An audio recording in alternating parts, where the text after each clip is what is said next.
Wabarakatuh. Innal hamdalillah nahmaduhu wa nasta'inuhu wa nastaghfiruh wa na'udzu billahi min shururi anfusina wa min sayyiati a'malina. May yahdihillahu fala mudhillalah wa may yudlil fala hadiyalah.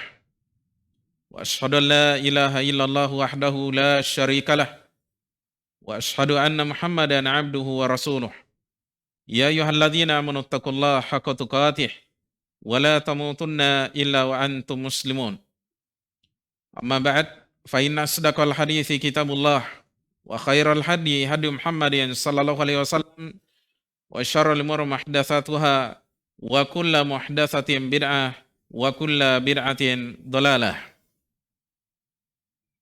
Hadirin sekalian yang kami muliakan, kembali kita memuji Allah tabaraka taala dengan kesempatan yang Allah berikan kepada kita untuk duduk di majelis ini dalam mengkaji hadis-hadisnya Rasulullah sallallahu alaihi wasallam melalui kitab At-Targhib wa Tarhib yang ditulis oleh Al-Imam Al-Hafidz Al-Mundhiri rahimahullahu taala. Hadirin sekalian yang kami muliakan, kali ini insyaallah taala kita akan masuk dalam pembahasan kitab ini setelah sebelumnya pada pertemuan yang lalu telah kita jelaskan biografi singkat dari Al-Hafidz Abdul Azim Al-Mundhiri rahimahullah, penulis kitab At-Targhib wa Tarhib.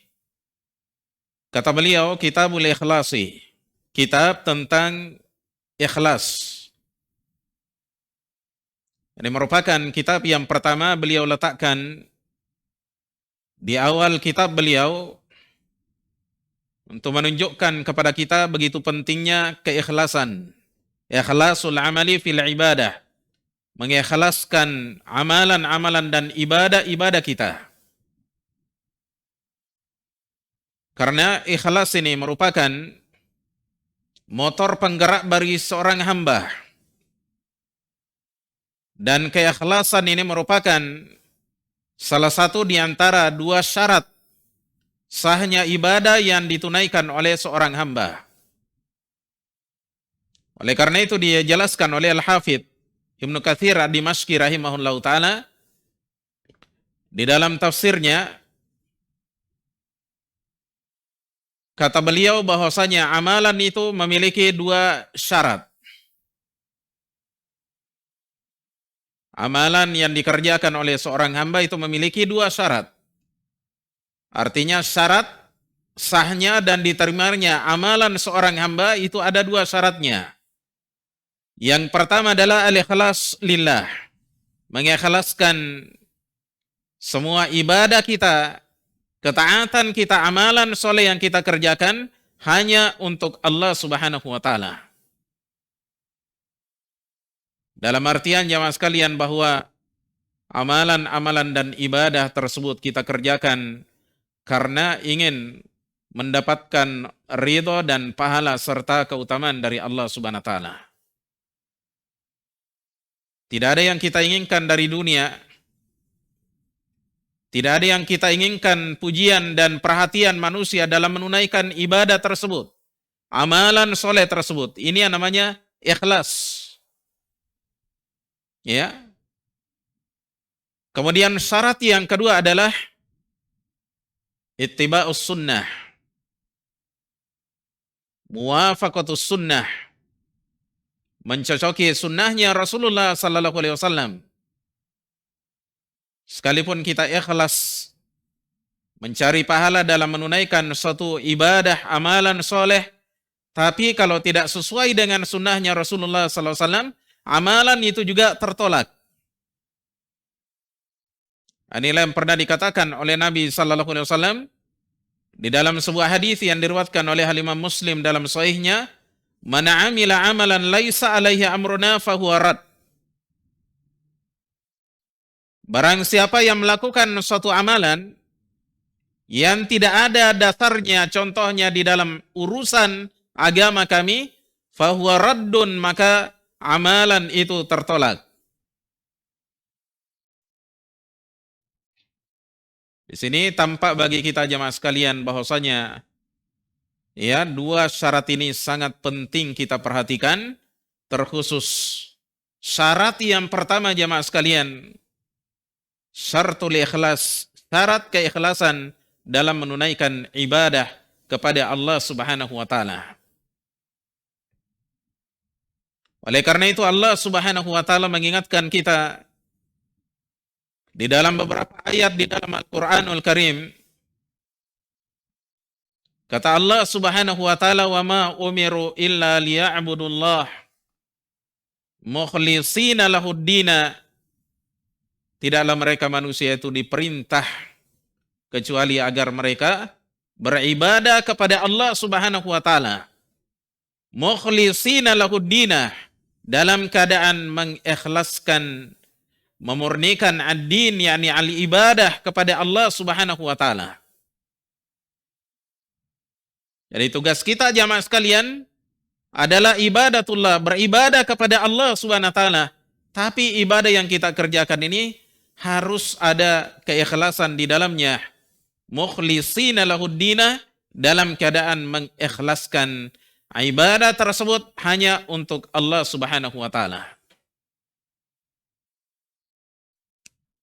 Di akhirat nanti jamaah sekalian ada orang-orang yang datang membawa amalan-amalan yang utama, ibadah yang pernah dia tunaikan ketika di dunia jamaah sekalian. Dia mengira dirinya sudah beribadah, melakukan amal soleh ketika di dunia, tapi karena tidak ada keikhlasan di dalam hatinya saat dia tunaikan ketika di dunia, maka Allah Subhanahu wa taala memberikan balasan kepada mereka sesuai dengan niat buruk mereka. Kata Allah Subhanahu wa taala, "Qul hal nunabbi'ukum bil akhsarina a'mala." Katakanlah, apakah kalian mau kami kabari tentang orang yang paling merugi amalannya? Alladzina dhalla sa'yuhum, yaitu orang yang sia-sia amalannya.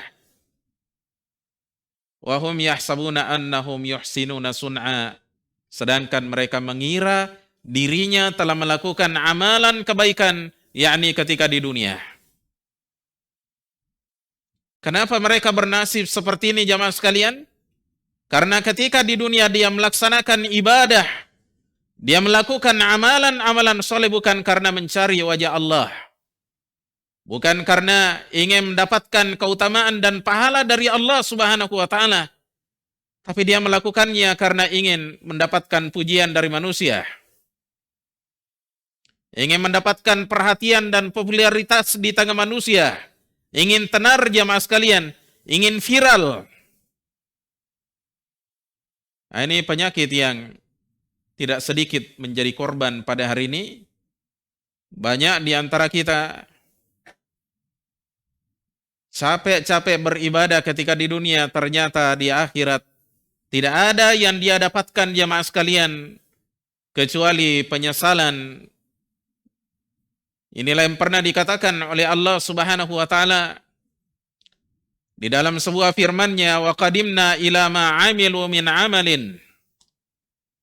Dan kami, kata Allah Subhanahu wa taala, datang kepada sesuatu yang mereka kerjakan, yakni dahulu ketika di dunia, yakni berupa amalan-amalan soleh mereka, faja'alnahu haba'an mansura, lalu kami jadikan amalan-amalan mereka itu seperti debu yang beterbangan.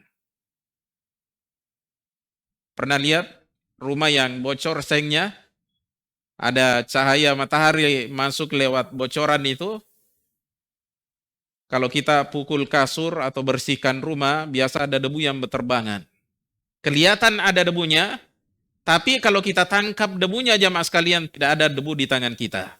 Seperti itulah nanti amalan-amalan soleh yang dilakukan oleh seorang hamba, tapi ketika di dunia dia tidak ikhlas. Hatinya dikotori dengan riya, dikotori dengan sum'ah.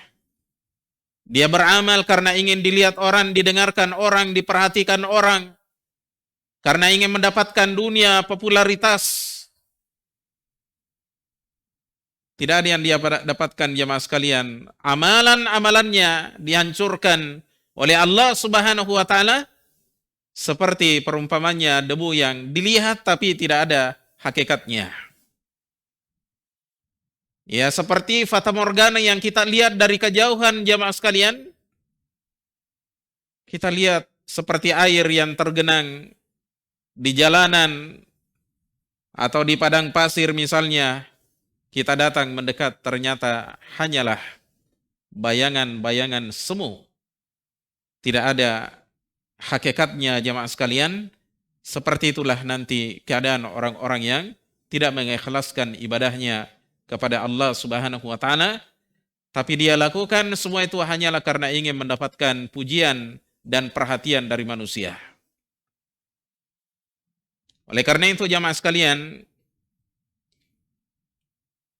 Al-Imam Al-Hafidz Al-Mundhiri rahimahullah ta'ala meletakkan Kitabul Ikhlas ini di awal kitabnya, mengisyaratkan kepada kita bahwasanya seorang muslim hendaknya pertama kali yang dia perhatikan di dalam kehidupannya adalah ikhlasul ibadah wal a'malis salihah. Tentang urusan apanya?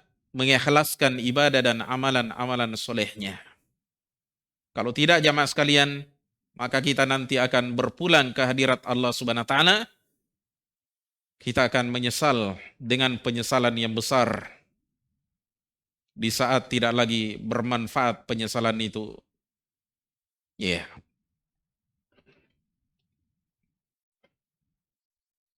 Hadirin sekalian yang kami muliakan, kitab At-Targhib wa At-Tarhib ini merupakan kumpulan kitab-kitab. Jadi dia semacam album. Album pertama ini Kitabul Ikhlas. Di bawah kitab ini, Kitabul Ikhlas ini ada bab-bab di bawahnya. Ya. Bab yang pertama beliau bawakan adalah At-Targhibu fil Ikhlasi was-Sidqi wan-Niyati salihati. Bab tentang anjuran untuk ikhlas. Anjuran untuk ikhlas. Kemudian yang kedua jujur. Yang ketiga wan-Niyati salihah, berniat baik. 3 perkara harus kita perhatikan jemaah sekalian. Semua ini perkara yang dianjurkan dalam agama. Ikhlas sudah kita jelaskan bahwasanya dia adalah tasfiyatul a'mali as-salihati. Ya. Membersihkan, ya, menjernihkan, memurnikan amalan-amalan soleh yang kita kerjakan. Ya, min sawaibih, dari noda-nodanya, minar riya'i was sum'ah, berupa riya, sum'ah. Riya beramal karena ingin dilihat, sum'ah beramal karena ingin didengar. Ya. Jadi perkara pertama yang dibahas di sini dalam bab yang pertama ini tentang ikhlas. Kedua tentang as-sidqu, kejujuran seseorang. Kejujuran di dalam hatinya, kejujuran di dalam, ya, pada lisannya, dan kejujuran pada anggota-anggota badannya. Jadi kita butuh kejujuran dalam 3 keadaan ini. Hati kita butuh jujur dalam beriman kepada Allah Subhanahu wa taala, di dalam beramal semata-mata kita beramal karena ingin, ya, mendapatkan ridhonya Allah Subhanahu wa taala. Lisan kita dihiasi dengan kejujuran, sifat jujur. Perbuatan-perbuatan kita juga sejalan dengan lisan dan hati kita. Tidak seperti sebagian kaum munafikin atau orang-orang yang mengikuti langkahnya kaum munafikin, ucapannya dan perbuatannya tidak sejalan. Bahkan hatinya juga tidak sejalan. Ya. Makanya orang kafir ini, orang munafik ini asalnya orang kafir, tapi dia berdusta di dalam keimanannya sehingga dia tampakkan keimanannya, lalu dia, ya, sembunyikan kekafiran yang ada di dalam hatinya. Itulah hakikat kedustaan. Jadi seorang mukmin dalam keimanannya wajib baginya, harus baginya berhias dengan sifat kejujuran. Kemudian perkara yang ketiga akan dibahas dalam bab ini, yaitu niyati salihah, niat yang baik. Artinya seorang mukmin hendaknya senantiasa dia menghadirkan niat yang baik pada setiap langkah dan amalan-amalan yang dia lakukan. Agar setiap amalan yang dia lakukan, sekalipun itu ya amalan yang sifatnya ya amalan biasa yang bukan ibadah, tapi karena adanya niat yang baik, berubah dan bernilai ibadah. Saya berikan contoh misalnya, kita makan boleh, halal asalnya. Tapi ketika kita hadirkan bahwasanya kita makan, karena kita ingin kuat beribadah, berdiri melaksanakan sholatul lail, kita makan supaya kuat mencari nafkah, karena mencari nafkah ini adalah kewajiban kita, ibadah kita kepada Allah Subhanahu wa taala, karena kita berdosa tentunya kalau kita tidak bekerja mencari nafkah. Ya. Kita makan, kita minum supaya kita kuat di dalam berpuasa. Seperti kita makan sahur, asalnya makan kan mubah.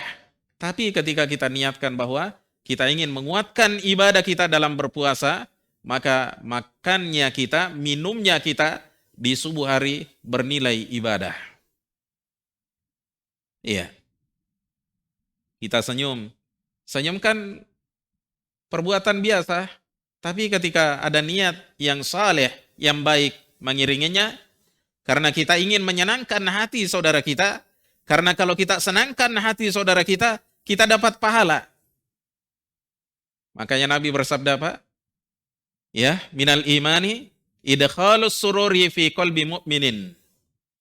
Di antara bentuk keimanan adalah memasukkan perasaan gembira, bahagia ke dalam hati seorang mukmin. Kita senyum bukan karena kita ingin laku barangnya. Kan beda itu ya, senyumnya penjual dengan senyumnya ahli ibadah. Kalau kita senyum karena supaya laku barang kita, di situ kita tidak dapat pahala. Ya. Ini pentingnya niat. Ya. Baik. Hadirin sekalian yang kami muliakan, kemudian niat ini merupakan amalan hati ya, bukan amalan lisan. Amalan hati, bukan amalan lisan. Oleh karena itu tidak ternukil dari Nabi SAW suatu amalan yang kita kenal dengan melafadzkan niat. Nawaitu misalnya sauma godin. Ya, itu tidak ada sunnahnya. Bahkan dikatakan oleh Ibnul Qayyim rahimahullah ta'ala, melafadzkan niat ini tidak datang keterangannya di dalam kitabullah, di dalam sunnahnya Nabi SAW. Bahkan kata beliau di dalam hadis yang dhaif dan hadis yang palsu sekalipun. Makanya saya heran juga ada orang bilang wajib kita melafadzkan niat. Ya, nawaitu salat al-maghrib ma'muman lillahi ta'ala 3 raka'atin. Ini yang kemudian menghalangi banyak orang melaksanakan sholat. Ya, banyak sekali orang kok enggak sholat. Gara-gara apa? Kalau ditanya satu-satu, kenapa enggak sholat? Ustaz, susah. Apanya susah? Niatnya Ustaz. Padahal niat itu bukan pekerjaan mulut. Sekedar kita punya keinginan itu sudah niat. Niat itu kan bahasa Arabnya, an-niyat itu artinya al-qasdu wal-azmu. Maksud dan tujuan. Kita datang ke masjid, dari rumah kita wudhu. Kenapa kita wudhu? Apa tujuannya? Kalau kita ditanya, pasti kita jawab apa? Mau sholat di masjid. Ya, apalagi kalau sudah berdiri di belakang imam. Ya, kenapa kita berdiri? Pasti jawabannya Pak, karena kita ingin sholat. Itulah niat. Jadi tidak ada orang yang beramal kecuali pasti ada niatnya, kecuali orang yang ngelantur. Tidur, bangun, kemudian dia tutup mata sambil melaksanakan gerakan-gerakan sholat, tidak sadar. Atau dia mabuk misalnya, tidak sadar dia berdiri belakang imam. Ini orang tidak ada niatnya nih. Tapi selama orang itu terjaga dan sadar, tidak mabuk, tidak tidur, ya, dia melakukan suatu amalan, pasti setiap amalannya ada tujuannya. Kita bangun tengah malam, sahur. Untuk apa kita bangun? Bangun untuk sahur. Ya, bangunkan anak, istri masak. Kenapa masak? Pasti nanti jawabannya mau apa? Mau puasa, mau makan sahur. Itu sudah niat. Baik. Hadirin sekalian yang kami muliakan, kita bacakan hadis yang pertama dalam bab ini. Kata Al-Hafidz Al-Mundhiri rahimahullahu taala, an Ibni Umar radhiyallahu anhuma. Dari Ibnu Umar radhiyallahu anhuma, semoga Allah ridho terhadap beliau dan ayahnya. Kalau dikatakan Ibnu Umar, anaknya Umar, maka yang dimaksud adalah Abdullah bin Umar. Sekalipun Umar punya anak yang lain, tapi ketika diungkapkan Ibnu Umar, yang dimaksud adalah Abdullah. Ini sudah menjadi istilah. Karena beliau ini adalah sahabat yang paling banyak meriwayatkan hadis dari Nabi SAW. Di antara sahabat yang paling banyak meriwayatkan hadis, beliau. Ada 4 orang Abdullah. Abdullah bin Umar, Abdullah bin Abbas, Abdullah bin Mas'ud, dan Abdullah bin Amr bin Al-As. 4 orang. Dikenal dengan Abadillah. Taib. Kata beliau, sami'tu Rasulullah sallallahu alaihi wasallam yaqulu, aku pernah mendengarkan Rasulullah sallallahu alaihi wasallam bersabda, intalaqa thalathatu nafarim mimman kana qablakum. Ada 3 orang dari kalangan umat sebelum kalian melakukan perjalanan hatta awahumul mabitu ila gharin, sampai waktu malam mendesak mereka untuk masuk ke dalam gua. Ya, sampai waktu malam mendesak mereka masuk ke dalam sebuah gua. Fadakhaluhu, lalu mereka pun masuk ke dalam gua tersebut. Fanhadarat sakhratun minal jabali. Tiba-tiba jatuhlah, ya, bergelindinglah sebuah batu besar dari atas gunung. Ya. Fasaddat alaihimul ghara. Akhirnya batu besar itu menutupi pintu gua atas mereka. Ya. Faqalu innahu la yunjikum min hadhihi sakhrati. Lalu mereka pun berkata, sesungguhnya tidak ada yang akan menyelamatkan kalian dari batu besar ini. Illa an tada'ullaha bisalihi a'malikum, kecuali kalian berdoa kepada Allah dengan menyebutkan amalan-amalan soleh kalian. Ini yang disebut dengan at-tawassul. Mencari jalan agar dekat kepada Allah. Tawassul itu ada 3. Tawassul dengan amalan soleh, seperti yang akan dilakukan oleh orang ini, 3 orang ini. Kemudian yang kedua adalah at-tawassulu bi asma'illahi wa sifati. Tawassul dengan nama-nama dan sifat-sifat Allah. Misalnya kita berdoa, ya Rahmanu ya Rahim, irhamni. Wahai yang maha pengasih lagi maha penyayang. Irhamni, sayangilah saya. Rahmatilah saya. Ini banyak dalam doa-doanya Nabi SAW. Beliau menyebutkan nama-nama Allah Subhanahu wa Ta'ala atau sifat-sifat Allah di awal doanya. Setelah itu minta hajatnya. Itu namanya tawassul.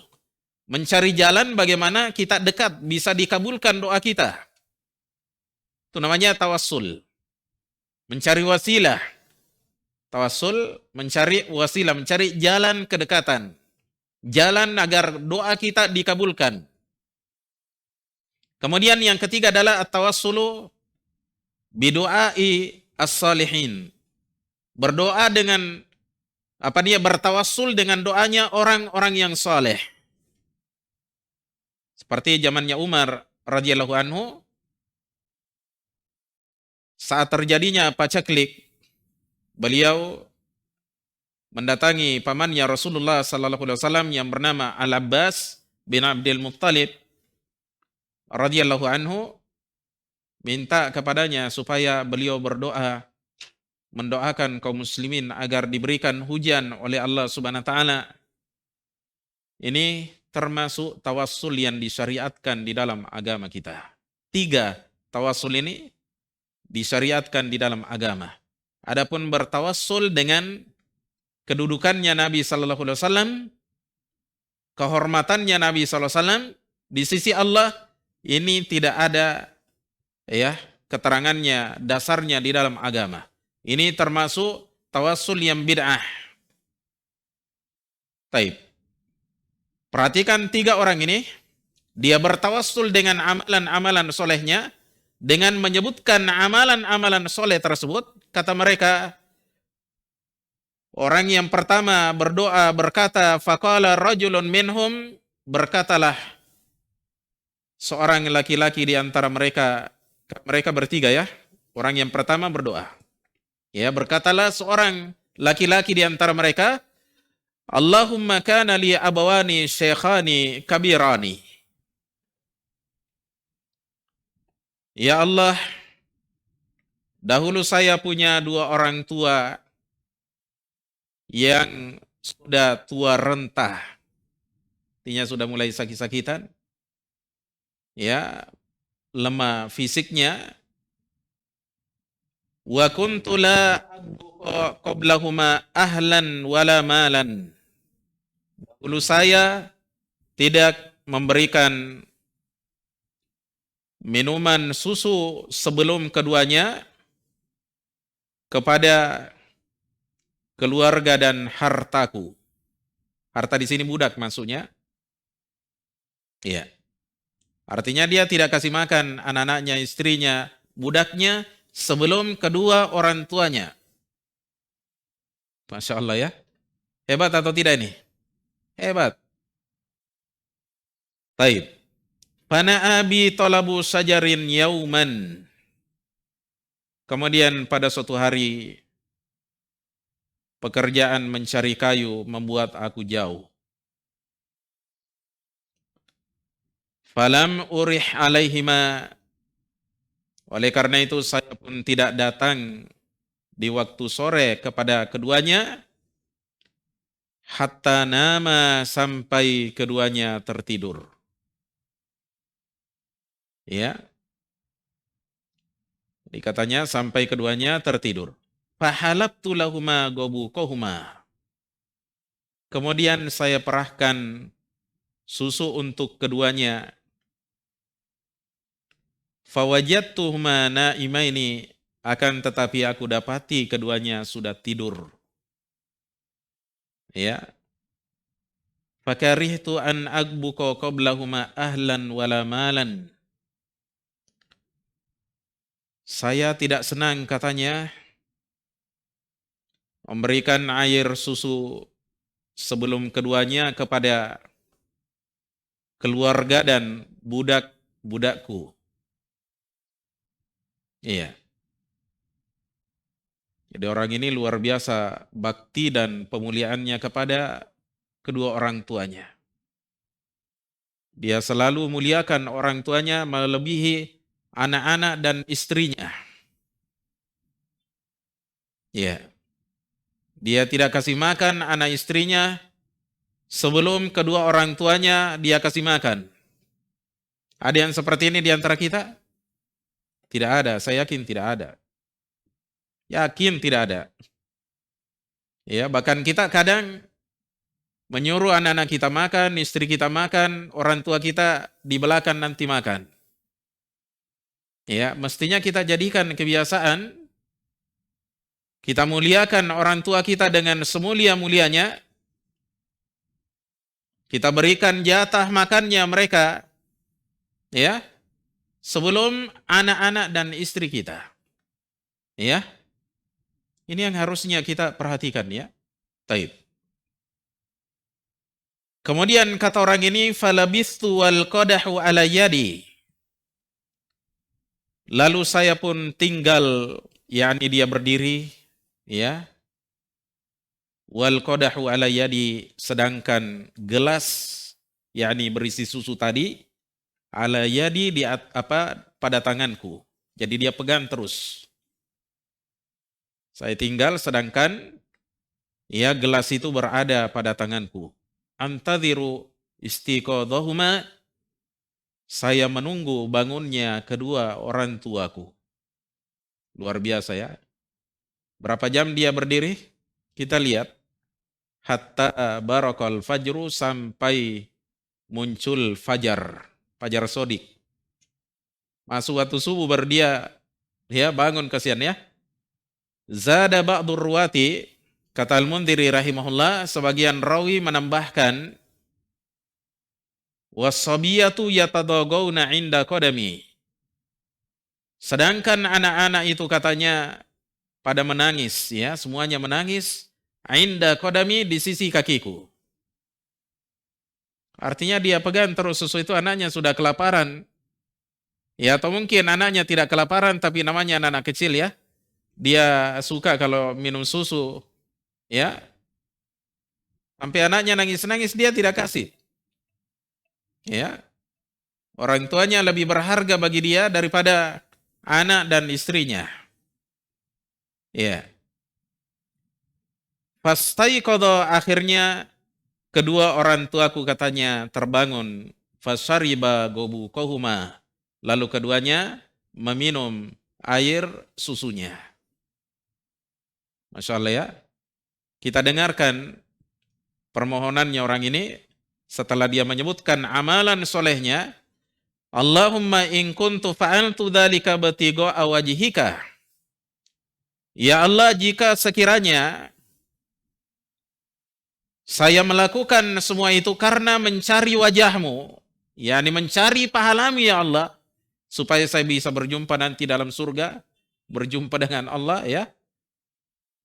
Katanya, ya. Fafarrij anna ma nahnu fihi min hadhihi sakhrati. Maka longgarkanlah dari kami, yakni selamatkanlah dari kami sesuatu yang kami berada di dalamnya. Ya, longgarkan katanya dari kami sesuatu yang kami berada di dalamnya, min hadhihi sakhrati, berupa batu besar ini. Fanfarajat syai'an la yastati'unal khuruja, kemudian bergeserlah sedikit tapi mereka belum bisa keluar. Qala Nabi sallallahu alaihi wasallam, kemudian Nabi sallallahu alaihi wasallam ya menyebutkan orang yang kedua. Qala al-akharu, berkatalah yang kedua, Allahumma kanat li ibnatu ammin kanat ahabban nasi ilayyah. Ya Allah, dahulu saya memiliki seorang putri paman, artinya punya sepupu perempuan. Wanita ini adalah orang yang paling aku cintai. Sudah masuk waktu ya? Hah? Belum? Berapa menit lagi? Taib. Jadi katanya wanita ini adalah orang yang paling aku cintai. Fa'aradtuha an nafsiha. Saya menginginkan diri wanita ini. Artinya dia mau sekali ya zinai wanita ini. Ya. Karena wanita ini sudah menikah sebenarnya, sudah ada suaminya seperti dijelaskan dalam sebagian riwayat, tapi dia tetap ngotot ya. Karena dia sudah kadung cinta istilah orang ya. Ya, tapi sudah terlanjur sudah menikah, famtana'at minni, tapi wanita ini menahan diri dariku. Karena sudah menikah, sudah ada suaminya ya. Pasti dia tidak mau. Hatta alamat biha sanatu minas sinina. Sampai kemudian ya musim paceklik menimpa wanita ini. Terjadi paceklik ketika itu ya. Fajaatni, lalu dia pun datang kepadaku. Fa'ataituha isrina wa mi'ata dinarin, lalu saya memberinya 120 dinar. Dinar itu emas. 1 dinar itu 3,5 juta. Coba nanti ada yang hitung pakai kalkulator. 3,5 juta dikali 120 dinar. Coba dikali, berapa nilainya? Jadi katanya saya berikan si wanita ini 120 dinar. Ala an tukhaliya baini wa baina nafsiha. Dengan syarat dia mau membebaskan antara saya dengan dirinya. Artinya dia relakan dirinya. Fafalat. Karena kemudian wanita ini pun melakukannya. Artinya karena dia terpaksa, mau dia apa lagi?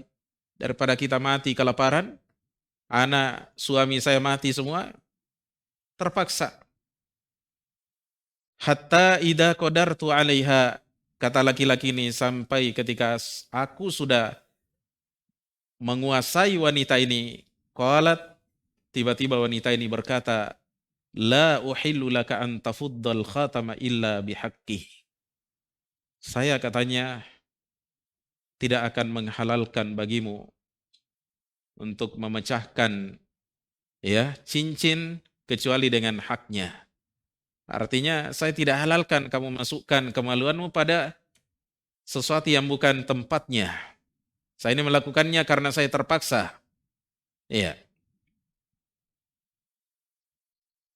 Fataharrajtu minal luqu'i 'alaiha. Tiba-tiba saya merasa berdosa untuk berzina dengan wanita ini. Jadi dia merasa berdosa, tiba-tiba dia merasa bersalah. Kenapa saya paksa si wanita ini, dia sudah bersuami, sudah ada anaknya, kasihan ya. Kenapa saya jadikan dia seperti ini? Ya, saya ini keterlaluan, ya. Fansaraftu anha wa hiya ahabbun nasi ilayya. Akhirnya saya berpaling dari wanita itu, yakni dia tinggalkan wanita itu. Padahal wanita itu adalah orang yang paling aku cintai. Wa taraktu dzahaba alladhi a'taituha, dan aku tinggalkan emas, yakni uang dinar tadi yang telah aku berikan kepadanya. Di dalam sebagian riwayat disebutkan bahwa dia tinggalkan wanita ini, tiba-tiba dia mengingat Allah Subhanahu wa taala, dia diingatkan oleh wanita ini, ittaqillah, la tafuddal khatama illa bihaqqi. Bertakwalah engkau kepada Allah, takut kamu kepada Allah Subhanahu wa taala, jangan kamu memecahkan cincin kecuali dengan haknya. Artinya jangan kamu nodai saya kecuali dengan cara yang hak, melalui pintu pernikahan. Saya ini sudah menikah, tapi kenapa kamu begitu tega menodai saya? Kamu takut kepada Allah Subhanahu wa taala. Kita ini nanti akan dihisab. Laki-laki ini akhirnya gemetar. Sebutkan dalam riwayat yang lain, dia gemetar. Tiba-tiba dia gemetar keras, dia lari, dia tinggalkan wanita itu karena dia takut ketika diingatkan tentang Allah Subhanahu wa taala. Ya.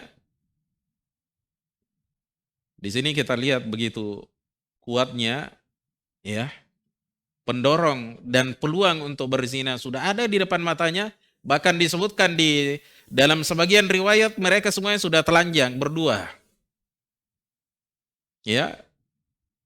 Karena takutnya kepada Allah Subhanahu wa taala, dia tinggalkan wanita ini bersama dengan uang 120 dinar. Nilainya berapa? 420 juta nilainya. Dia kasih wanita itu. Ya, tidak apa-apa, kamu ambil saja. Allahumma in kuntu fa'altu dzalika batigha wajhika fafruj anna ma nahnu fi. Ya Allah, jika sekiranya aku melakukan semua itu karena mencari wajahmu, maka longgarkanlah dari kami sesuatu yang kami berada di dalamnya. Fanfarajatis sakhratu, akhirnya batu itu pun bergeser sedikit. Ghaira annahum la yastati'una al-khuruja minha, hanya saja mereka tidak mampu untuk keluar dari gua tersebut. Baik, kita adani. Kemudian setelah itu kita qomat langsung ya, karena nanti habis sholat kita sambung lagi. Kasihan ya, Nah, di sini banyak faedah dan pelajaran yang bisa kita petik darinya. Nanti kita lihat insyaallah taala. Taib, silakan di adzan nih.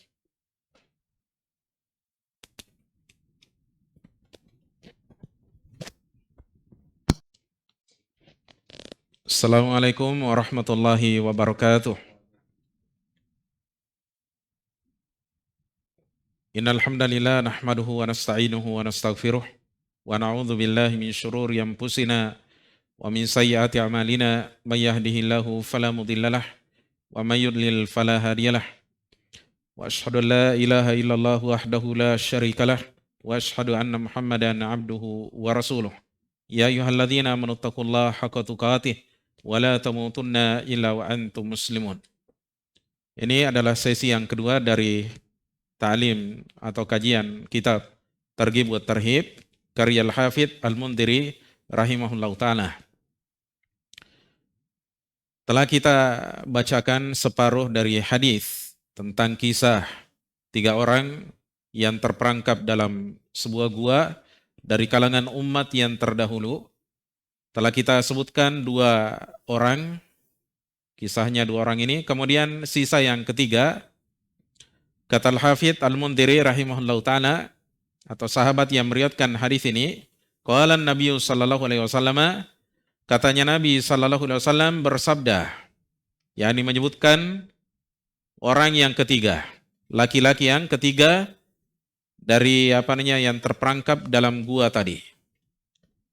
Wa qala tsalitsu, berkatalah orang yang ketiga, Allahumma inni sta'jartu ujara'ah. Ya Allah, sesungguhnya aku pernah menyewa para pekerja, artinya dia pekerjakan ya, para pekerja. Wa ataituhum ajrahum, dan aku berikan gaji mereka. Ghaira rajulin wahidin, selain 1 orang. Tarakalladzi lahu wa dhahaba, dia meninggalkan gajinya dan dia pergi. Fathammartu ajrahu, lalu saya pun mengembangbiakkan gajinya. Hatta kathurat minhul amwalu, sampai membanyaklah darinya harta-harta. Disebutkan dalam sebagian riwayat bahwasanya orang ini, tuannya ini, bosnya ini, dia kembangbiakan. Dia orang ini dibayar pakai gabah, pakai beras. Ya. Zaman dulu kan begitu ya, orang susah uang pakai barang gajinya. Dan dia digaji dengan 1 farok. 1 farok itu 3 sok. Ya. 3 sok. 1 farok itu 3 sok. 1 sok itu 3 kilo. Berarti sekitar 9 kilo gajinya. 9 kilo beras. Ya, masih berupa benih. Beras belum belum digiling. Ya. Nah, kemudian orang ini, si bosnya ini, dia jual, kemudian dia belikan sapi. Ya, dia ternak, dia kembangbiakkan. Sapinya membanyak sampai 1 lembah. Setelah dia punya sapi banyak, dia kembangkan lagi. Dia beli unta. Ternyata sukses peternakannya sampai 1 lembah ya. Dari situ kemudian dibelikan lagi kambing. Berkembang biak lagi sampai 1 lembah kambingnya. Jadi ada 3 lembah kambing, peternakannya orang ini. Gajinya dikembangbiakkan menjadi 3 lembah peternakan. Ada 1 lembah unta, 1 lembah sapi, 1 lembah kambing. Ya. Sampai membanyak hartanya seperti ini. Faja'ani ba'da hinin. Kemudian si laki-laki itu datang kepadaku setelah beberapa saat. Jadi dia pergi, disebutkan dalam sebagian riwayat, dia pergi karena dia emosi. Tersinggung sama bosnya, dia baper ya sama bosnya ya. Marah-marah sama bosnya karena dia digaji sedikit padahal dia lebih lama bekerja. Sementara ada temannya yang kerja, sebentar dia kerja tapi lebih banyak gajinya. Dia cemburu. Ya, di sini bosnya tentunya tidak mendolimi dia. Mungkin keterampilannya dia lebih lebih dibawa daripada temannya yang lain. Sehingga dia diberikan gaji yang sedikit, temannya lebih banyak. Kan biasa begitu ya? Iya. Kadang-kadang ada orang yang bekerja 1 jam, tapi gajinya 4 juta, 5 juta. Ada orang kerjanya seharian cuma digaji 1 bulan, misalnya 1 juta. Ya, karena beda skillnya. Tapi orang ini dia tidak mau tahu. Pokoknya saya harus digaji sama dengan dia. Kalau tidak, enggak usah saya dikasih gaji. Ambil saja itu gajiku.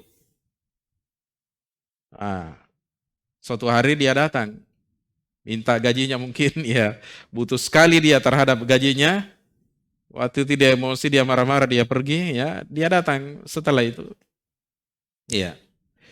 Faqala li, kemudian orang itu pun berkata kepadaku, ya Abdullahi addi ilayya ajri. Wahai, ya, berkatalah orang itu, wahai hamba Allah, tunaikanlah kepadaku gajiku. Iya. Fakultu, lalu saya katakan, kata orang yang ketiga ini, bosnya ini bilang, ya, fakultu, saya katakan, kullu ma tara min ajrika. Semua yang kamu lihat ini, sana ada 1 lembah unta, 1 lembah sapi, 1 lembah kambing di sana, ya, semua yang kamu lihat ini berasal dari gajimu, termasuk gajimu. Kau dulu lari toh, baper, ya, marah-marah sama saya. Sekarang saya kembang biakan gajimu ini sampai begini besarnya, banyaknya yang sekarang ini. Ya. Jadi katanya kullu ma tara min ajrika. Semua yang kamu lihat ini termasuk gajimu. Minal ibili, berupa pannya unta, wal bakori, sapi, wal gonami, kambing, warrakiki, dan juga budak-budak. Artinya kan biasa peternakan ya, butuh orang yang jaga ternak. Ini dia belikan juga budak. Bosnya ini baik hati sekali dia. Dia kembangkan hartanya, bahkan ya dia berpikir bagaimana dia bisa jaga untanya, sapinya, kambingnya. Dia beli budak untuk menjadi penjaga-penjaga sapi, unta, dan kambingnya. Ini katanya semua ini punyamu. Ya, kaget dia. Faqala ya Abdullahi, la tastahzibi. Wahai orang ini berkata, wahai hamba Allah, jangan kamu ejek-ejek saya. Kau main-main? Kau bikin marah saya lagi nih. Ya. Fakultu inni la astahzi'u bik. Saya katakan sesungguhnya saya ini tidak main-main sama kamu. Saya hendak ya bercanda sama kamu. Ya. Fa akhadahu kullahu fastaqahu falam yatruk minhu syai'an. Akhirnya ya laki-laki itu pun, orang itu, si anak buah ini yang datang minta gajinya nih, dia ambil semua harta itu. Ya. Fastaqahu, lalu dia menggiringnya. Fastaqahu itu menggiring dari belakang. Semuanya diambil semua. Tidak ada yang disisa ya. Falam yatruk minhu syai'an, sehingga tidak ada sesuatu apapun yang dia sisakan dari harta tersebut. Ambil semua. Ya, orang ini terlalu mengoa istilahnya kalau kita di sini ya. Diambil semua, dia rakus, diambil semua, kasihan. Ya. Tapi karena kesabarannya bosnya ini, dia juga mungkin merasa bersalah, bikin marah-marah anak buahnya sampai dia pergi tanpa diambil gajinya. Dia kembang-biakan supaya saudaranya bisa ridho setelah itu. Tidak ada lagi perasaan jengkel, marah. Ya, dia lakukan semua itu karena dia ingin mendapatkan pahala dari Allah Subhanahu wa taala. Padahal sebenarnya boleh saja bosnya ini ya, dia kasih gajinya dulu. Dia tanam misalnya gaji di situ hanya 9 kilo gabah yang dia kembang biakan, lalu dari situ kemudian belikan sapi dan yang lainnya. Boleh saja dia bayar 9 kilo gabah. Ya, tanpa dia harus bersusah payah mengembang biakannya. Tapi karena dia adalah seorang yang sangat baik hatinya, mulia hatinya, dia menginginkan agar saudaranya ya mendapatkan kebahagiaan dunianya, karena dia juga adalah seorang yang mungkin ya orang yang berada ya, maka si bos ini tidak mengambil sesuatu apapun dari hewan-hewan ternak tersebut, budak-budaknya semuanya diambil ya, dia giring dari belakang hewan-hewan tersebut. Nah, di akhir hadis itu dikatakan oleh orang ini, Allahumma in kuntu fa'altu dzalika batigha'a wajhika. Ya Allah, jika semuanya itu saya lakukan karena mencari wajahmu, fafruj anna ma nahnu fihi, maka longgarkanlah dari kami sesuatu yang kami berada di dalamnya. Fanfarajatis sakhratu, lantaran itu bergeserlah batu besar tersebut, fakharaju yamsuna, sehingga mereka pun keluar berjalan kaki. Artinya keluar dari gua itu kemudian melanjutkan perjalanannya. Ya.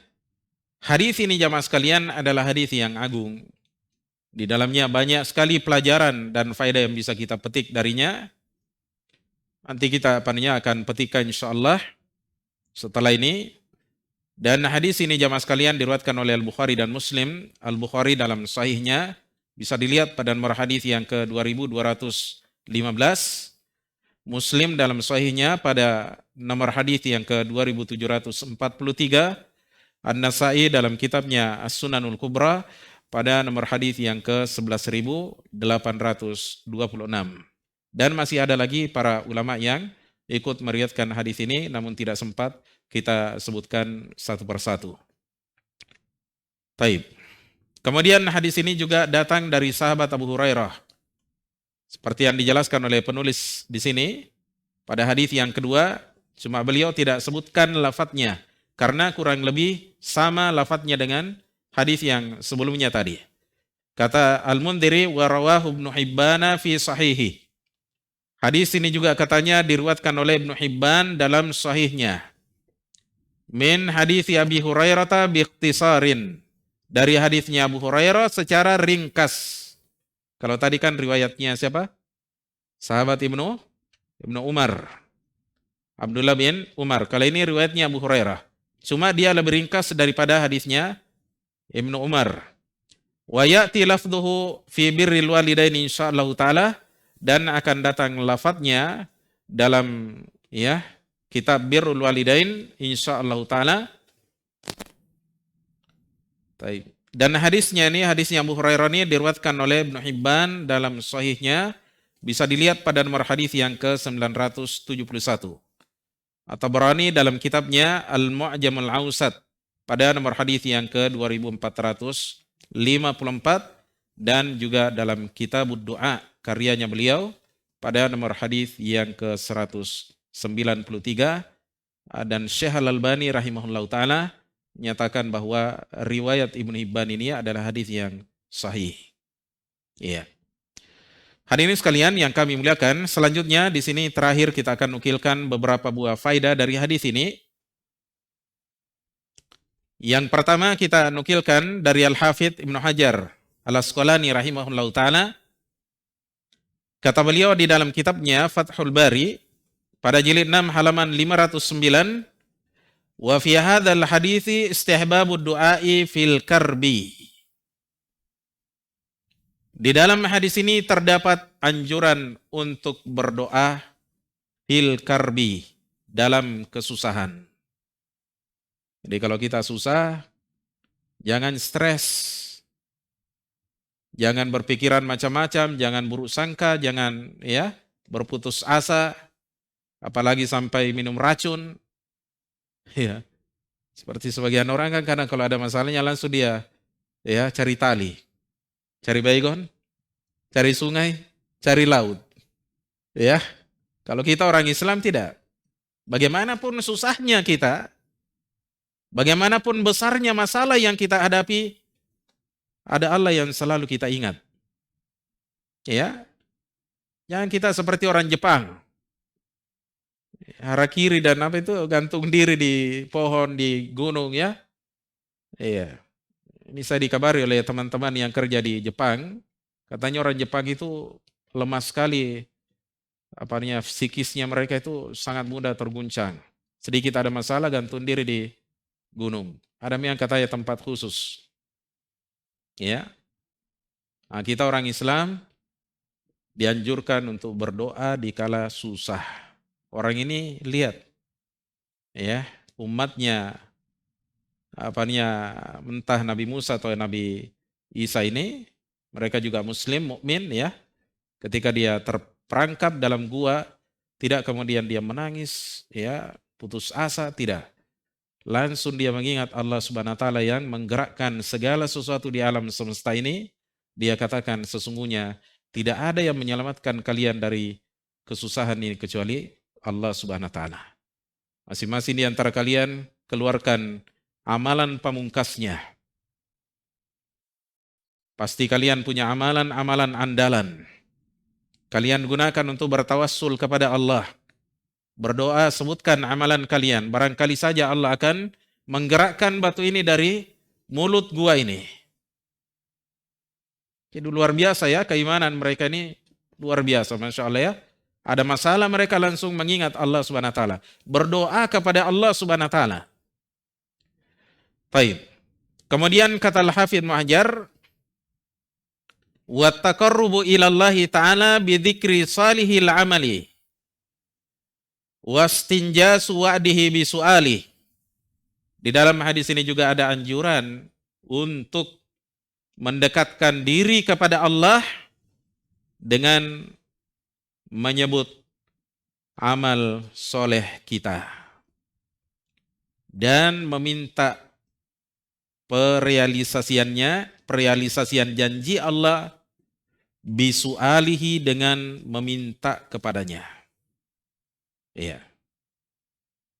Karena Allah berjanji bahwasanya siapa yang berdoa maka Allah akan kabulkan doanya. Iya.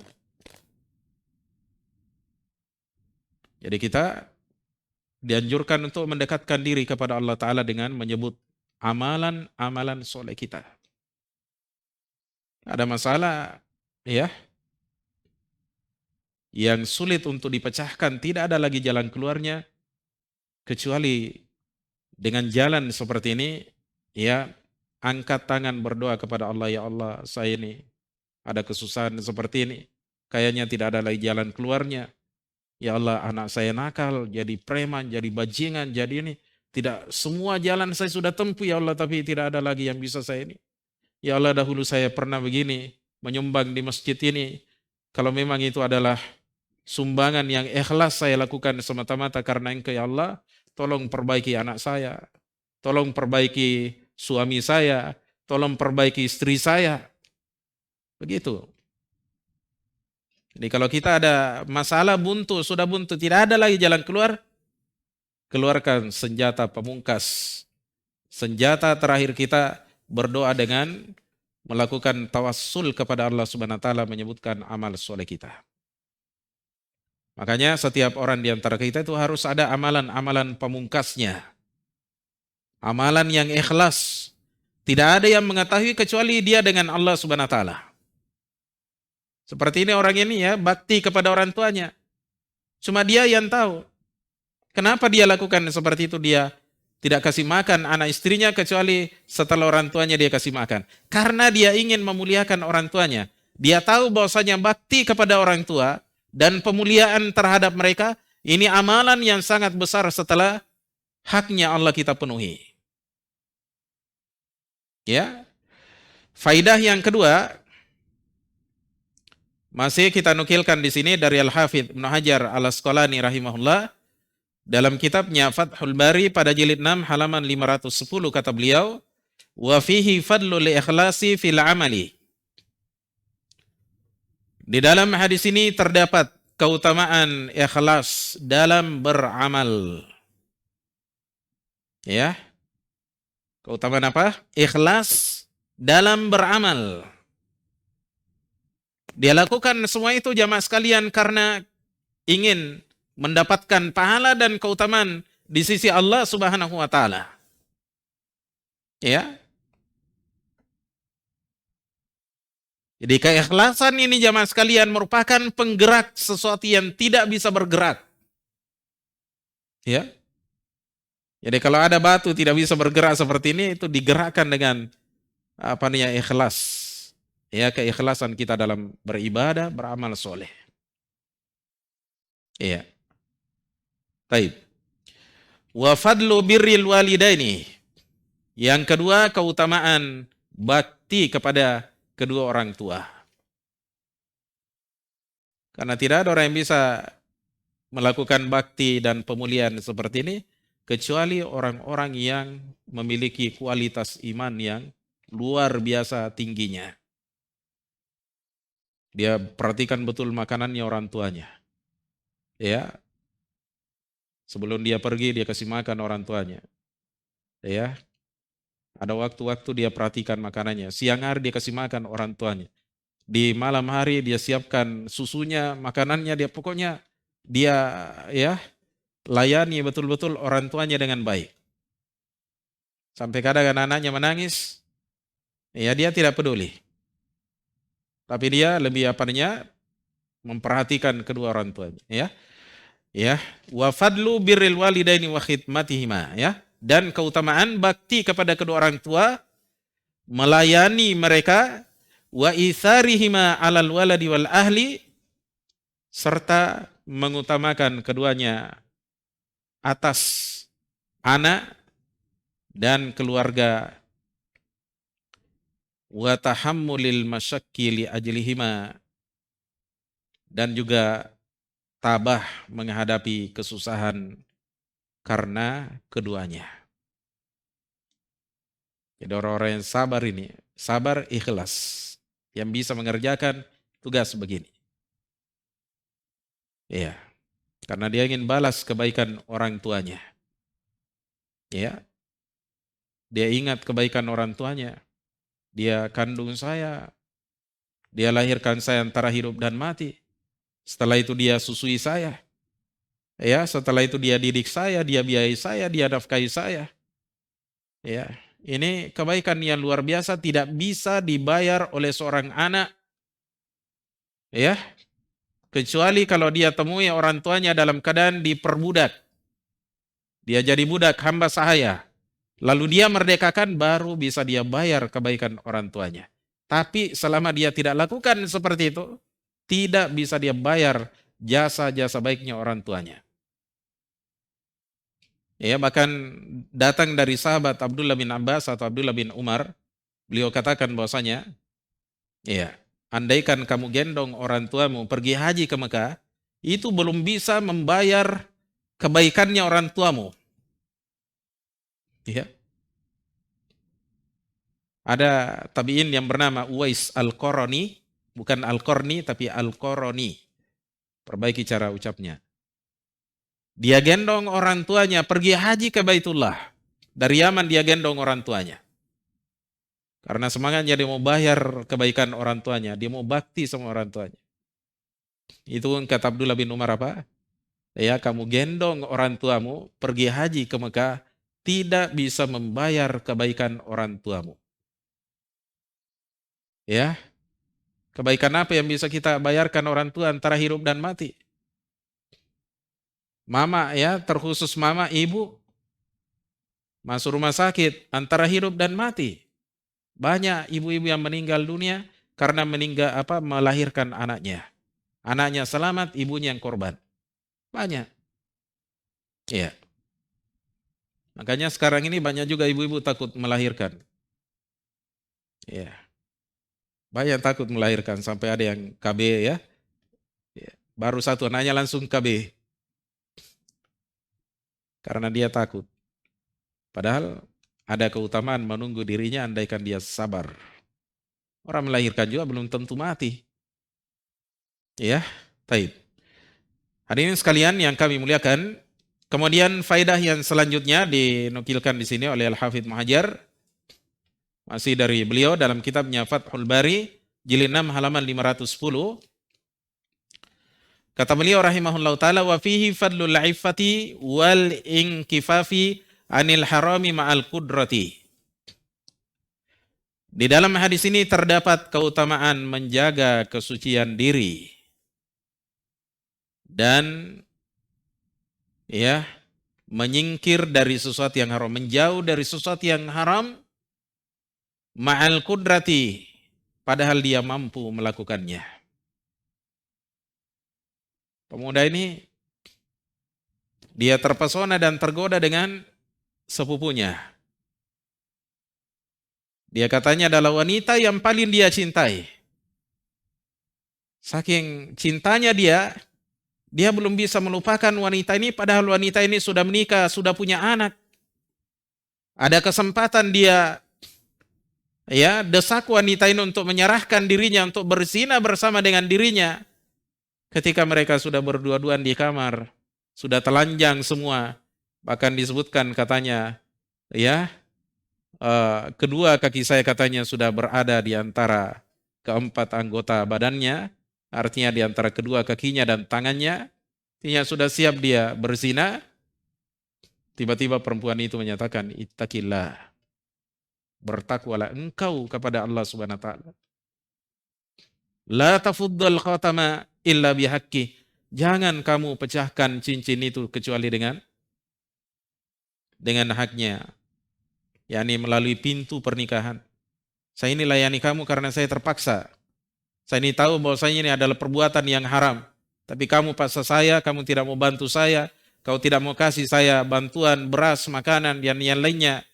Terpaksa saya lakukan. Cuma saya ingatkan kamu, takutlah engkau kepada Allah Subhanahu wa taala. Ya Tuhan yang akan menghisab kita dan akan menyiksa kita ketika kita jatuh dalam perbuatan zina dan haram seperti ini. Akhirnya laki-laki ini jamaah sekalian, karena saking takutnya, ketika diingatkan dengan nama Allah Subhanahu wa taala, gemetar kaki dan tangannya.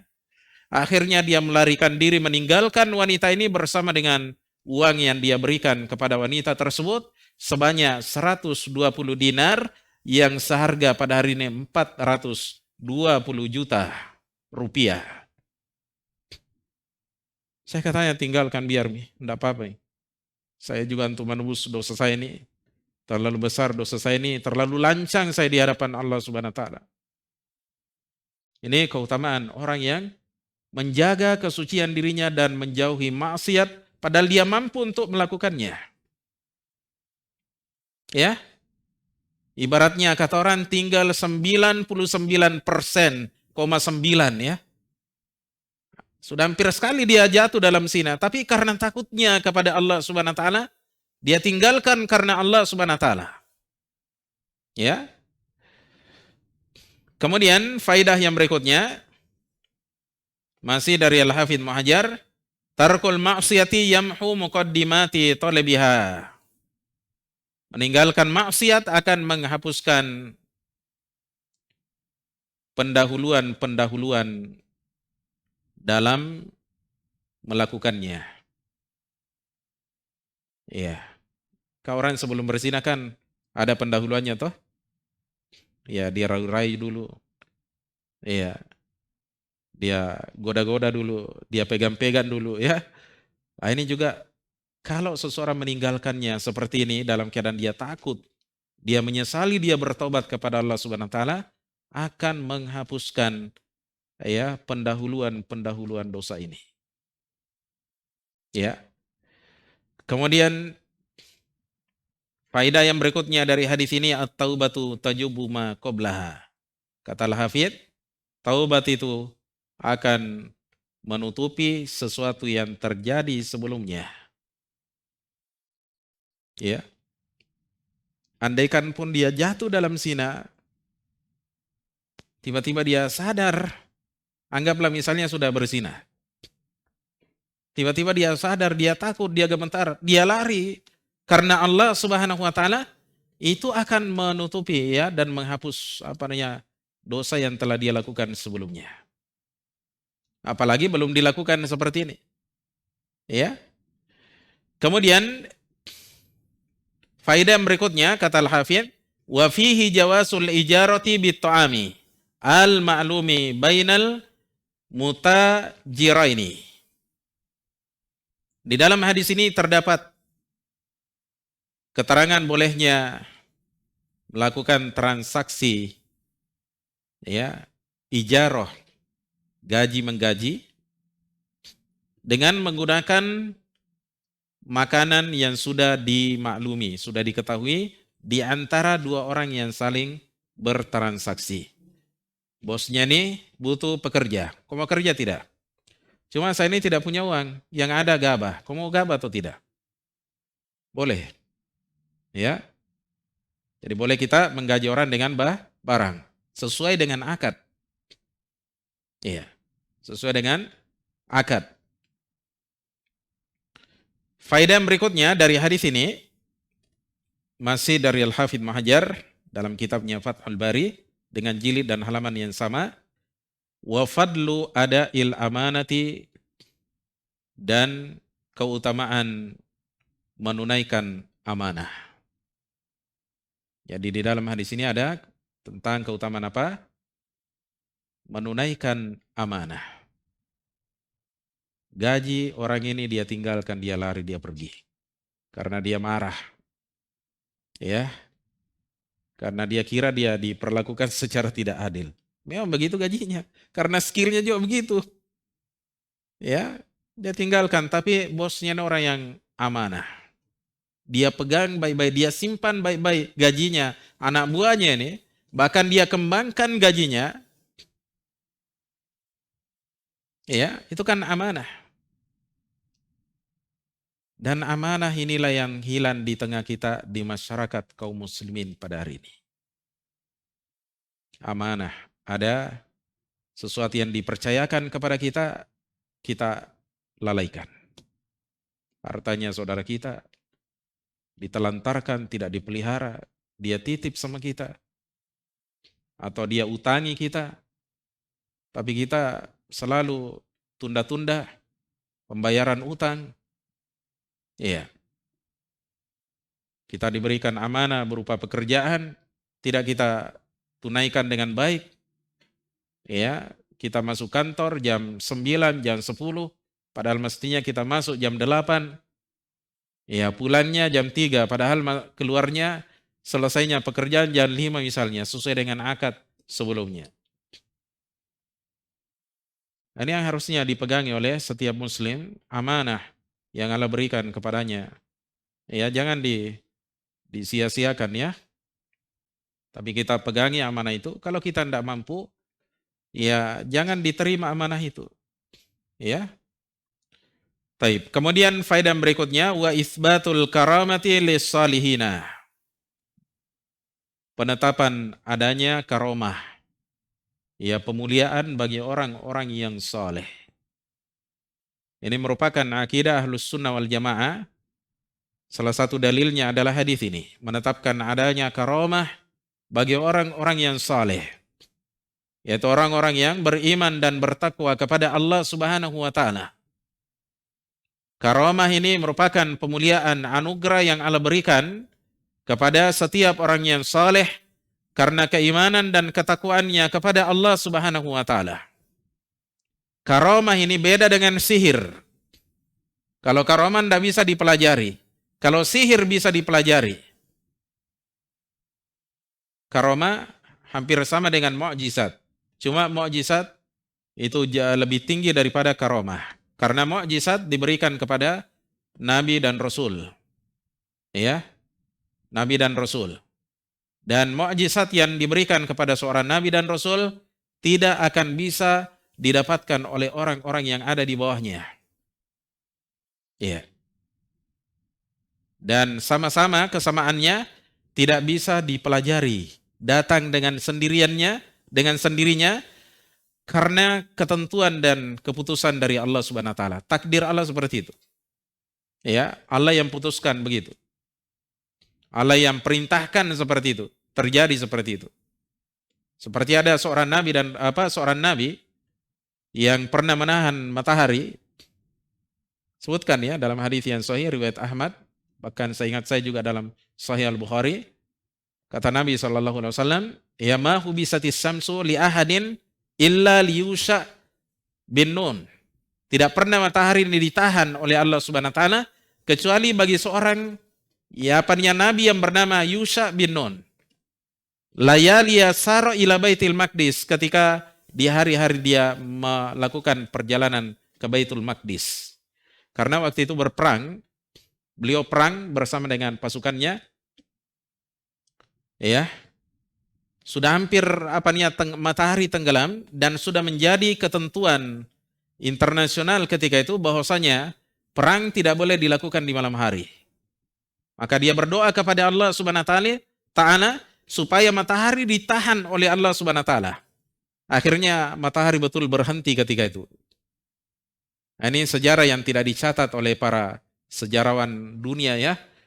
Ya, bahwasanya matahari pernah berhenti berputar atas perintah dari Allah Subhanahu wa taala. Baik. Ini dalil-dalil tentang adanya karamah yang Allah berikan kepada orang-orang saleh dari kalangan orang beriman dan bertakwa.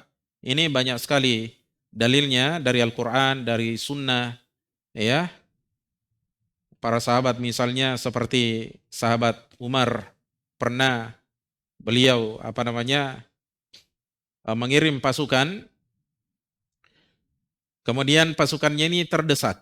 Waktu itu beliau naik ke atas mimbar berkhutbah, tiba-tiba diperlihatkan kepada beliau ya pasukannya yang terdesak. Akhirnya dengan spontan beliau langsung katakan, ya Sariyatal Jabal, katanya wahai Sariyah, menujulah kalian kepada gunung.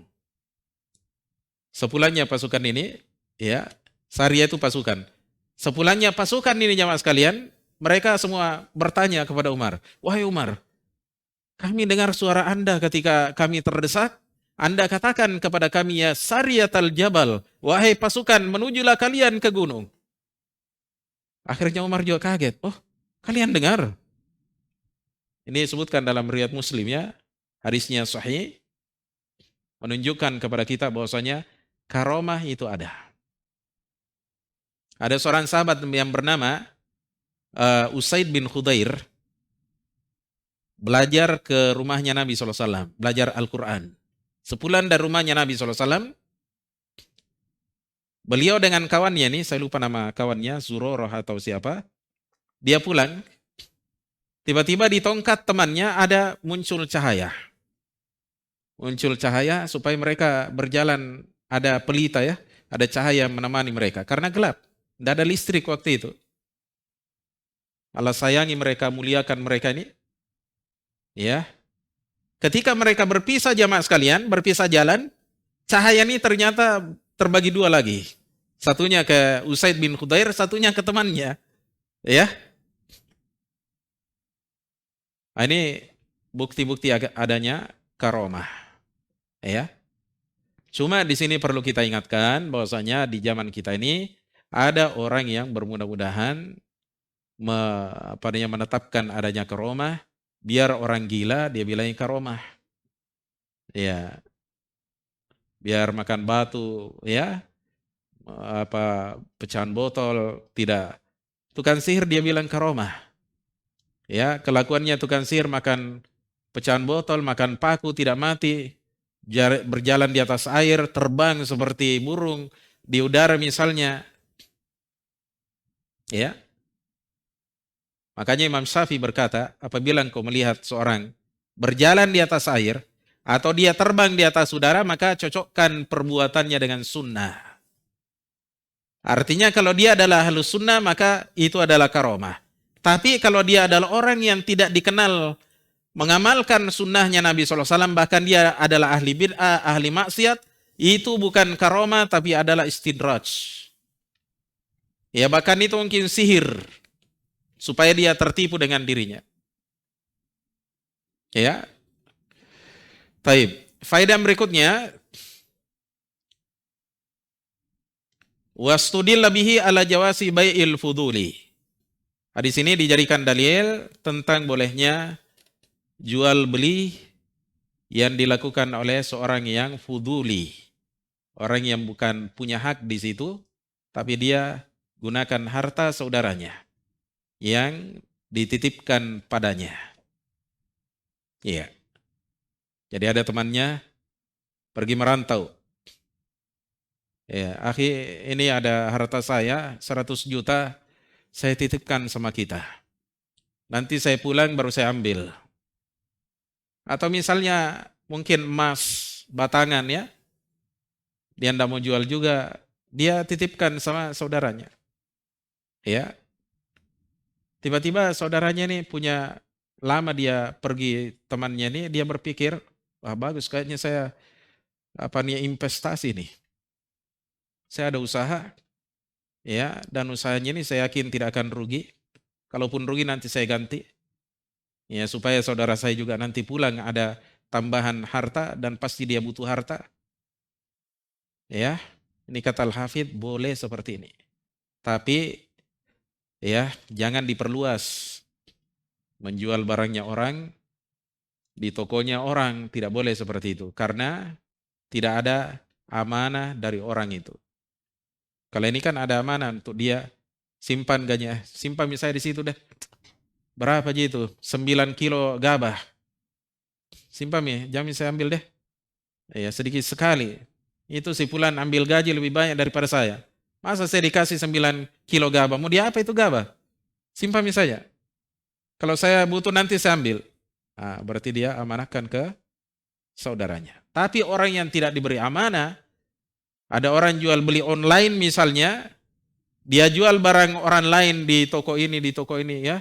Dia pergi cek semua barang situ ya, baru dia promosikan seakan-akan dia punya barang, padahal bukan barangnya. Barangnya orang lain dia jual.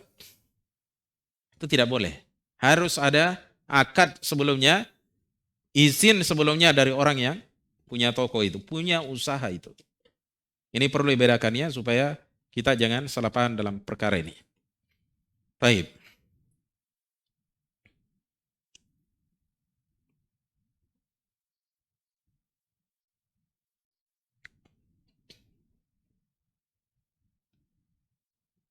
Faedah yang berikutnya masih dari Al-Hafidh Ibnu Hajar rahimahullahu taala dalam kitabnya Fathul Bari pada jilid 6 halaman 510 kata beliau wa fihi al-ikhbaru amma jara lil umami al-madiyati.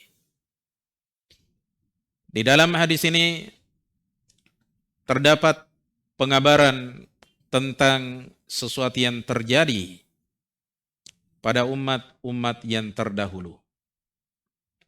Liya'tabira bihas sami'una bi'amalihim,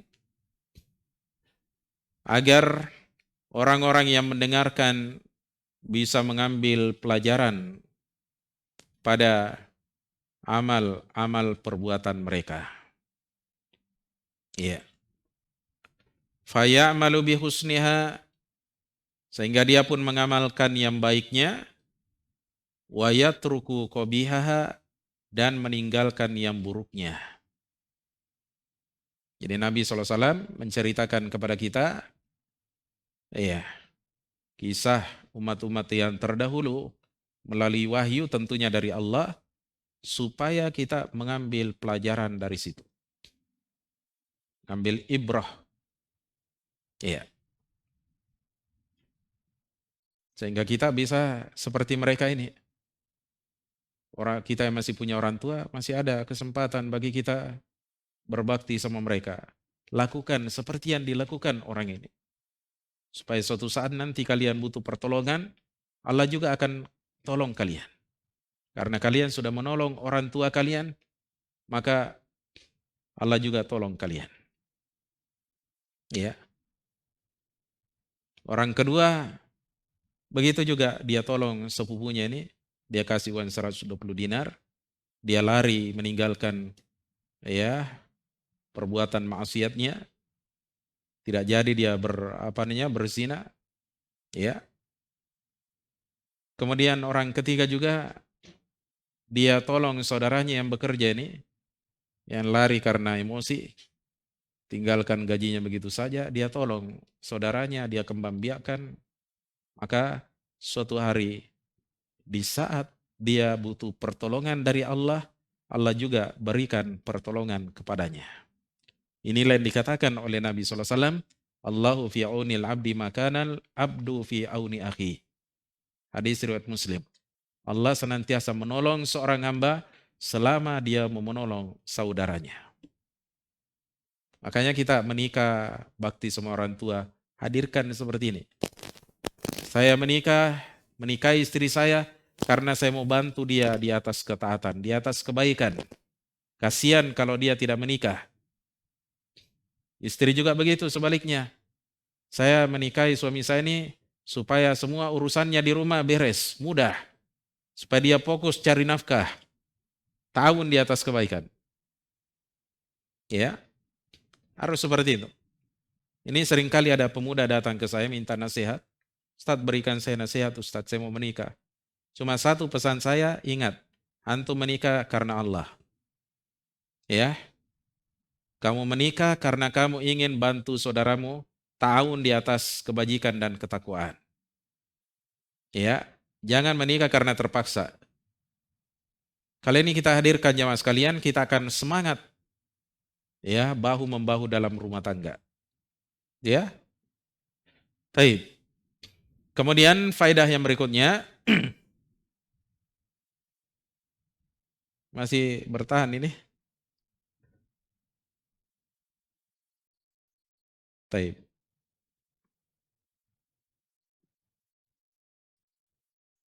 Faedah yang berikutnya kita nukilkan dari seorang ulama yang bernama Badruddin Al-Aini rahimahullah dalam kitabnya berjudul Umdatul Qari pada jilid 12 halaman 25. Kata beliau rahimahullah taala, syar'u man qablana yalzamuna malam yakhussus syari'u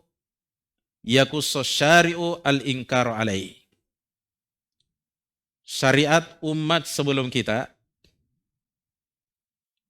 terharuskan bagi kita selama syariat belum mengisahkan, ya menyebutkan pengingkaran atasnya.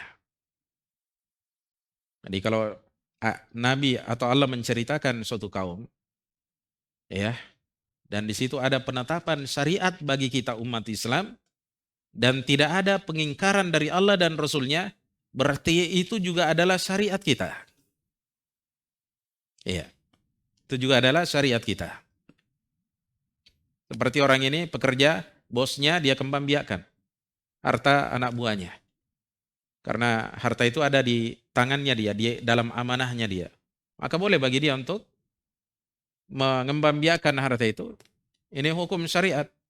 Berarti kita juga yang ada di sekarang ini, umatnya Nabi SAW, boleh melakukan hal yang sama. Iya, paham? Baik.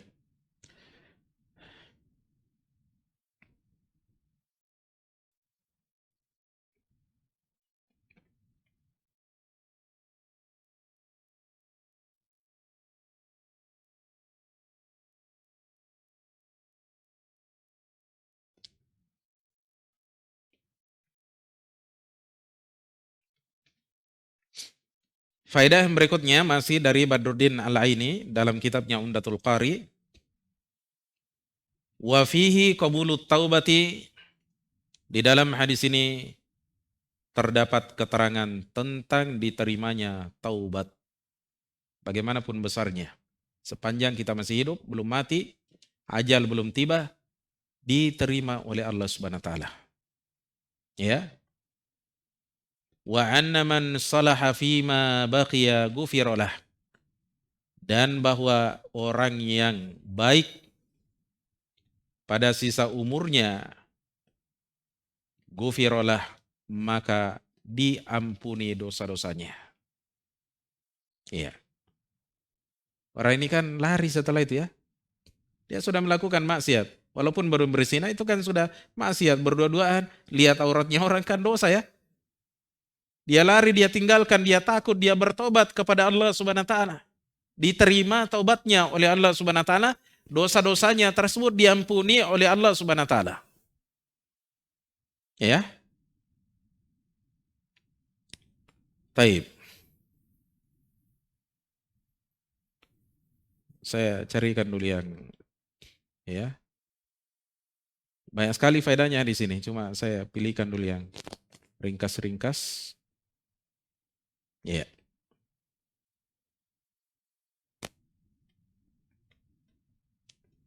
Berikutnya kita nukilkan dari seorang ulama yang bernama Ahmad Al-Qurani. Al-Qurani pakai nun. Ahmad Al-Qurani Al-Hanafi dari kalangan ulama Hanafiyah.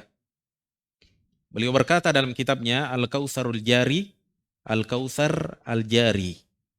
Pada jilid 6 halaman 333 kata beliau rahimahullah ketika memetik faedah dari hadis ini, wa fi hadzal hadits dalalatun dhahiratun. Di dalam hadis ini kata beliau terdapat dalil yang gamblang. Dalil yang terang. Ala anna al-amal as-salih, bahwa amalan yang saleh alladzi la yasubuhu riya'un, yang tidak dinodai oleh riya. Riya itu beramal karena ingin dilihat. Yanfa'u fid dunya wal akhirati, akan memberikan manfaat di dunia dan akhirat. Akan memberikan manfaat kepada siapa? Pelakunya. Ya. Di dunia seperti ini dia dapatkan hasilnya. Dia diselamatkan oleh Allah Subhanahu wa taala dari mara bahaya seperti ini. Kalau kita sekarang sudah putus asa sudah. Tapi mereka ini punya amalan andalan, ya, amalan yang tidak dinodai oleh riya, ikhlas amalannya, ternyata bermanfaat baginya di dunia, bahkan nanti insya Allah di akhirat. Ya. Tapi saya kira sampai di sini dulu apa yang perlu kita jelaskan. Walaupun semuanya masih ada ini, saya belum berhenti nih. Masih panjang ini ke bawah ini ya. Saya belum sebutkan nih semuanya. Tapi mudah-mudahan apa yang kita sebutkan tadi sudah mewakili yang lain. Mudah-mudahan Allah Subhanahu wa taala senantiasa memberikan pertolongan dan taufiknya bagi kita semua dan mengangkat dari kita segala keburukan, musibah dan penyakit dari umat ini. Subhanakallahumma bihamdika asyhadu an la ilaha illa anta astaghfiruka wa atubu ilaik. Wassalamualaikum warahmatullahi wabarakatuh.